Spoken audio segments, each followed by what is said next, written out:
brake van was feeling sad. Everywhere he looked, he could see engines and coaches moving steadily forwards.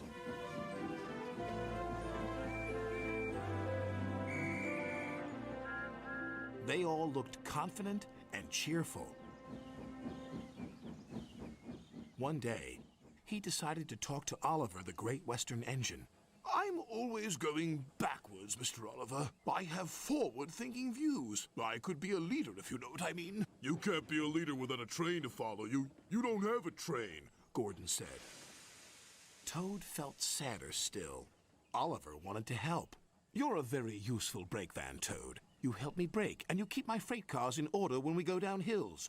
I know, Mr. Oliver, but it would be so exciting to go forwards for a change instead of always seeing things sliding away from me.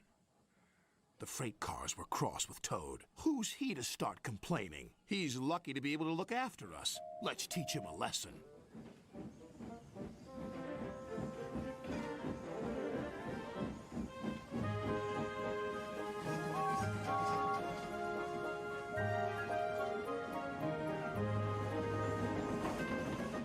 The freight cars decided to carry out their plan when they reached Gordon's Hill. When they were nearly at the top, they played their tricks. Ready, steady, go! And they jerked at a coupling, which broke. We're making your wish come true, Toad! Follow the leader, yelled the freight cars. Toad was still in a state of shock, so he didn't know what to think, and he couldn't ask the conductor. He had jumped clear.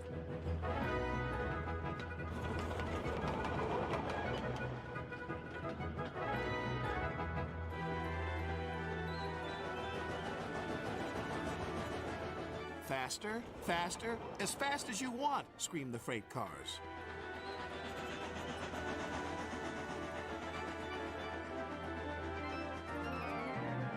Suddenly, Toad found it fun, but the fun was soon over. A crossing lay ahead and the gates were closed. Toad couldn't stop. Worse still, Toad now realized he was on the wrong track. There ahead was Gordon. The signalman changed the points just in time.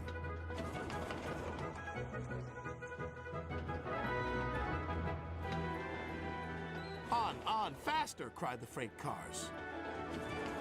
Suddenly, he saw James pulling a long, slow train. Oh my goodness! Help! Save me! A quick-thinking shunter did, just in time.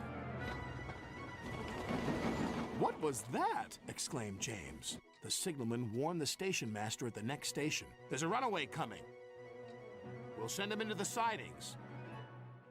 Help! Help! Called Toad again. Toad saw some buffers. Those'll stop me! But the points to the buffers weren't set. No! I'm back on the main line!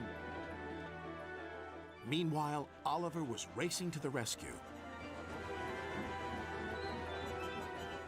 I must catch Toad. I must! Toad sped past Henry.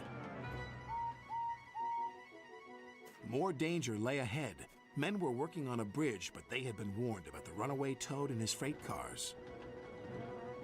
They diverted him onto old sidings, straight into a muddy pool.